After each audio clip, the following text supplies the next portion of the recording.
has a boyfriend. So do I. Fucking whores! You fucking whores! Meanwhile,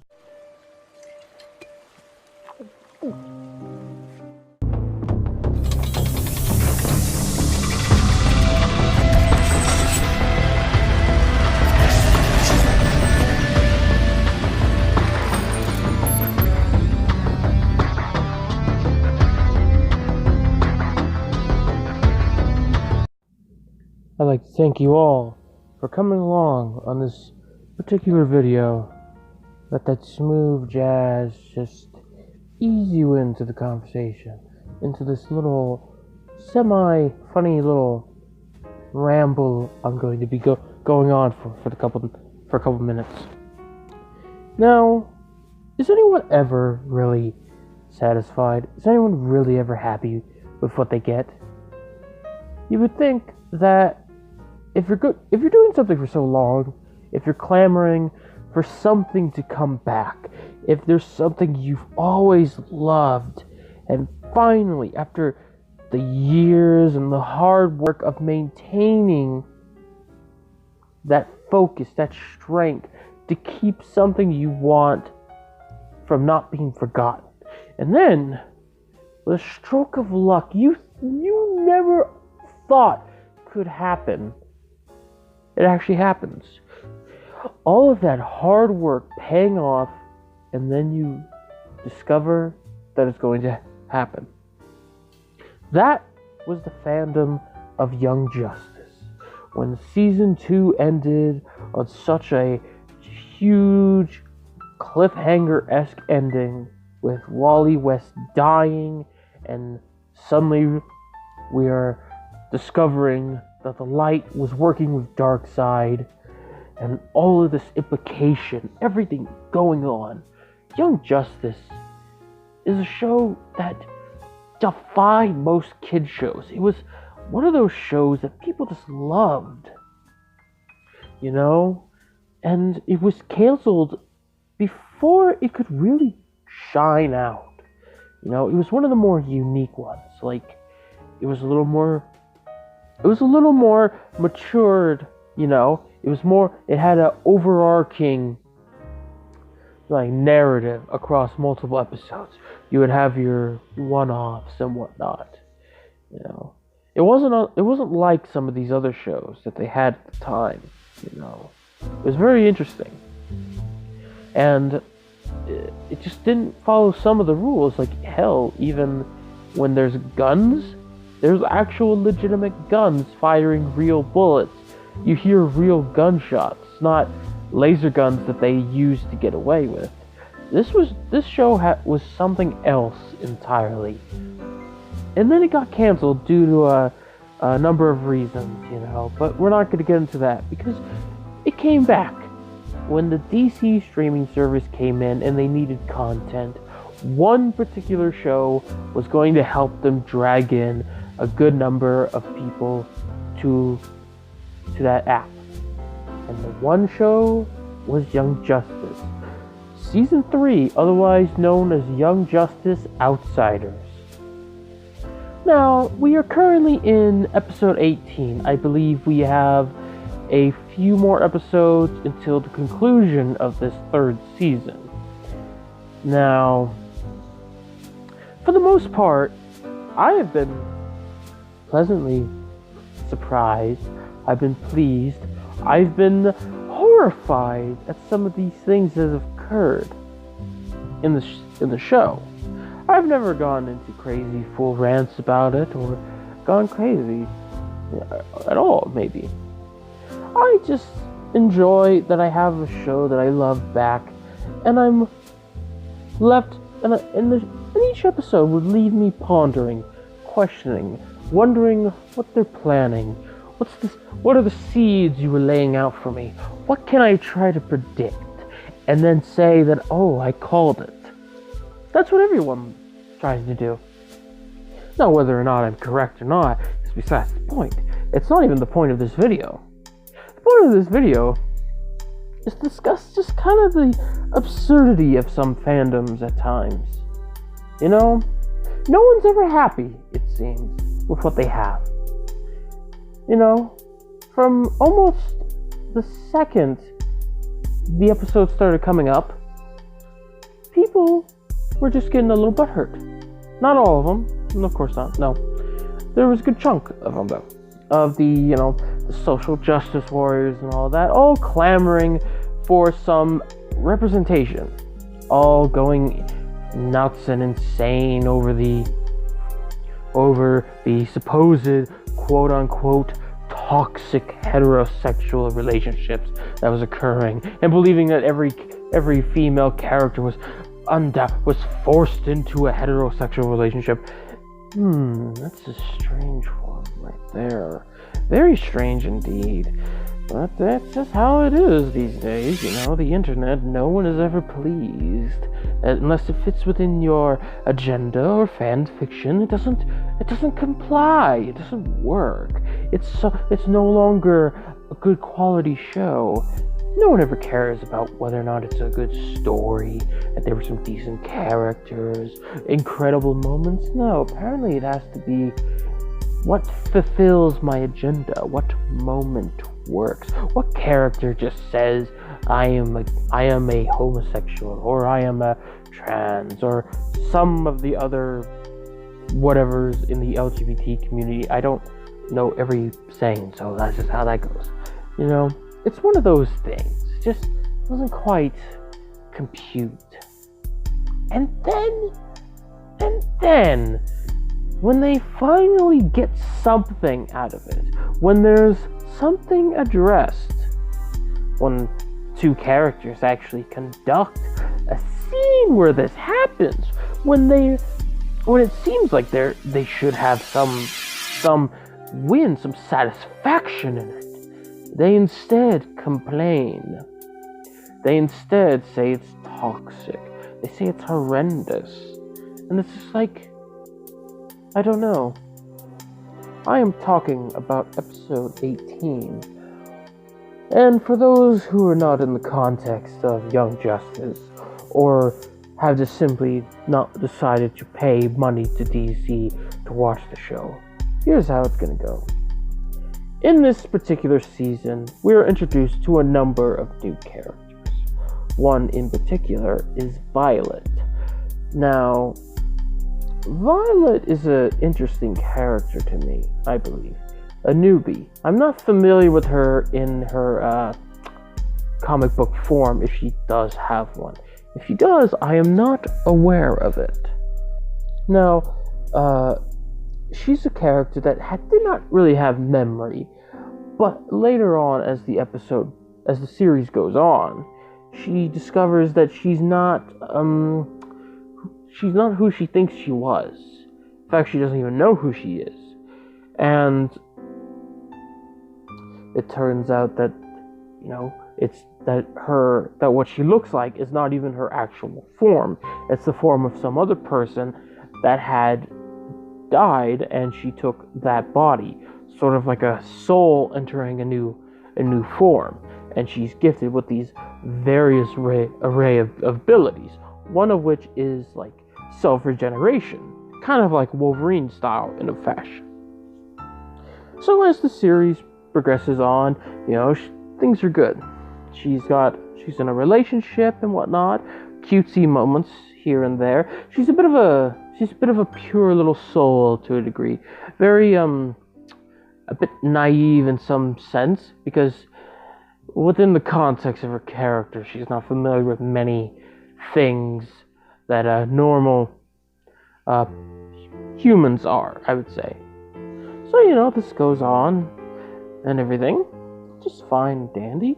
Then, as things change, she learns of a revelation that her abilities, especially her ability to heal, however, is potentially killing her. That every time she does use that said ability, it doesn't quite heal her right. In other words, she is dying, and something's not working. Plus, there's also the realization that the person she's inhabiting, that soulless body, it was involved in an incident involving the person she's in a relationship with that costed that person members of their family. And Violet, being who she is terrified of the idea that them finding out. So, doesn't want them to find out. And then with everything else, this stacks on to her. And she's trying to try to handle it in whatever way she can. Now, this is sort of a B plot at best. Something that's kind of relegated to the side, as there's an entirely different thing going on. As usually with these episodes, they like to try to focus on an A plot and a B plot, you know. You have your action scenes going on, and then the B plot kind of handles some of the other stuff with other characters. Now, meanwhile, in the B plot where Violet is, she goes and hangs out with a friend of hers, Harper Lillian Rowe, a character known as Bluebird in the comics.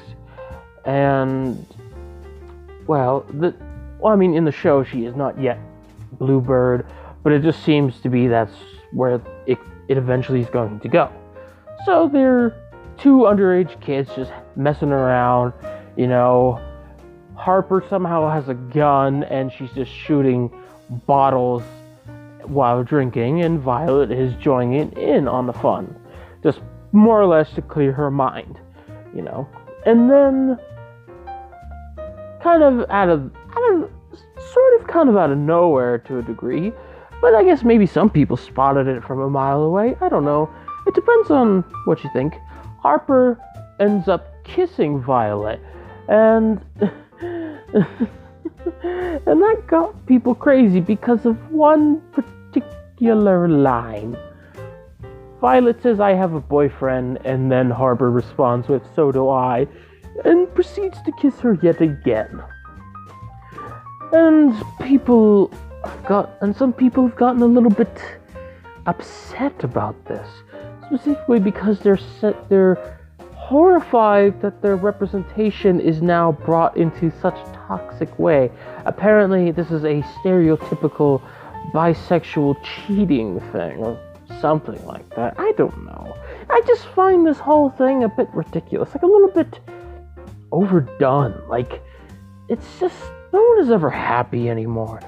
It's like somebody out there has to be outraged at the most simplest of things. Now, there was so much going on in this episode that everyone's focusing on this one particular scene is insane. There was so much going on there. There was a whole monster that was just pure nightmare fuel. Just in the ways it was made, the way that the creature was designed, the screams it would make, you know? It was just something out of a pure horror movie. But no, instead of focusing on like the very intense scene that was, people are deciding to focus on one particular bit. And so I can understand that people are not pleased with the fact that Violet may be, you know, doing this sort of stepping out on her boyfriend at the time. You know, and I'm guessing that this is going to be an odd, unique triangle issue in the next coming episodes, depending on what the writers and the creators are going to do with this little story. And it's something they were kind of warming us up with when they were doing stuff with trying to tease off Artemis and Roy potentially being a thing. Although I'm not quite sure how that's going to go, but I just know it probably won't go too well. But back to Violet. Now, I kind of can understand some bit that people don't want her to be, you know, a cheater. Makes sense. Fine. I'm just seeing it like this will create some tension within the team as repercussions, and who knows how this will go, because we have seen this work in an example, especially in season 2, when Miss Martian was paired up with Lagoon Boy. No one really liked Lagoon Boy and that relationship, but I think people can agree that it created some tension within the team, and it just worked, especially when there's like some things that Connor and others in the team did, and well, when there's not any other people to, criticize them for it, they had Lagoon Boy to do that to a degree. But yet people are never happy, it seems. And I'm baffled by it, really. It just seems that out of everything that has occurred, no one is going nuts over the other things happening. No one was going crazy when this horrifying fucking monster that was comprised of kidnapped metahuman teenagers, that's just going on a rampage. No one was freaking the fuck out over that, saying how much that thing was nightmare fuel, and that thing was, and it was effective at what they were trying to do. Create a horrifying monster that made you very uncomfortable. So, if that was their goal, they succeeded, so good job on that one. And then, the potential reveal of other comic book characters, because the show was showing off quite a lot. Like, there were so many different characters being added in, and you're curious about what this particular version is going to do, because we've gotten, characters like Black Lightning, Livewire, we were introduced to Tara and Geoforce, and then there's stuff like Violet, and now we got Harper and whatnot, and you're kind of curious what the Young Justice writers are going to do. What will be their take on these characters? And I'm not quite certain yet, but I believe one of the kidnapped metahuman teens, one sort of took a similar appearance to a recently new Aquaman character, Dolphin.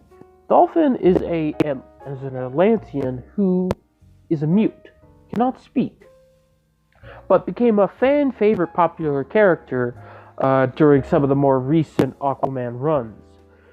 Now, I am not 100% certain if this is the Young Justice version of Dolphin, if it is. It's uncertain. I am only aware that this character does not speak at all and does have, the white hair and some similar, Atlantean tattoos. Although I could say that those are just more closer to, say, Calder's, own markings on himself. So I'm uncertain of it. But I would not rule it out.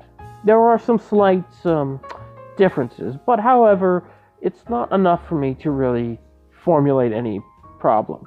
So I'm just more curious about, say, like, how are they going to treat this character? It's like it tees off what could possibly happen in the future, and there's all of that to focus on.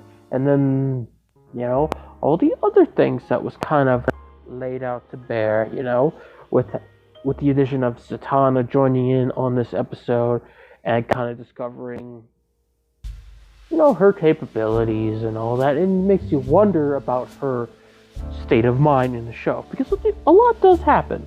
For those who are not caught up with the show, a lot has occurred. It's been a good 5 or so years. It's been a good couple years since season 2. Therefore, a lot can happen for these characters. And it makes you wonder what's going to happen next. And I am curious. I am wondering what will happen next. But it seems that a good chunk of people just want to focus on the smallest of things. It seems inconsequential. That's just what I say. No one is ever interested in a good story, well-written characters, No. They want to focus on something that just offends them. It's like a show has to coddle them these days. It just makes no sense. None at all. None at all,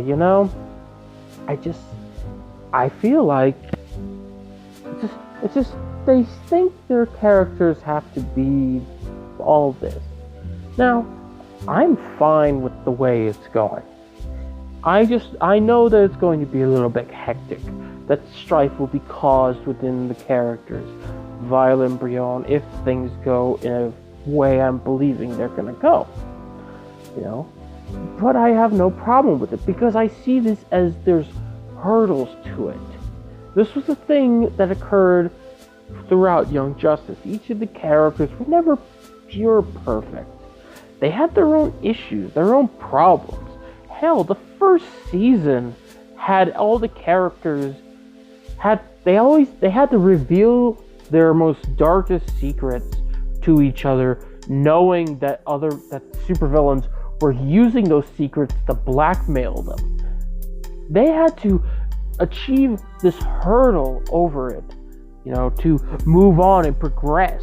And they did. They've learned to trust each other as characters. And these characters have gone through the ringer, okay? They have had strifes, arguments, and whatnot, but yet they come back better, and they progress. I just feel like this is a possibility that this will be a hurdle. And depending on how the characters are going to act, we will see some progression, some advancement. Now, depending on how it goes, they could still remain together better than ever, or it could not. I am uncertain. I cannot make any predictions on it, but I can say that it will be a challenge. Whether or not they can succeed is up to the writers, and anything goes. That's how that is. I am not too focused on that, to be honest. I am more focused on the other parts, the overlying plot, what's going to happen. What's the next move? What's the next game plan? But they're all too focused on just this inconsequential social justice thing. It's a very sad moment, I would say. A moment when no one cares about a good story these days. And I'd imagine there probably might be some people that will see this video and comment how wrong I am, or how judgmental I am, or something of the sort. But hey, it is a free country. We are all entitled to our own free thoughts and opinions.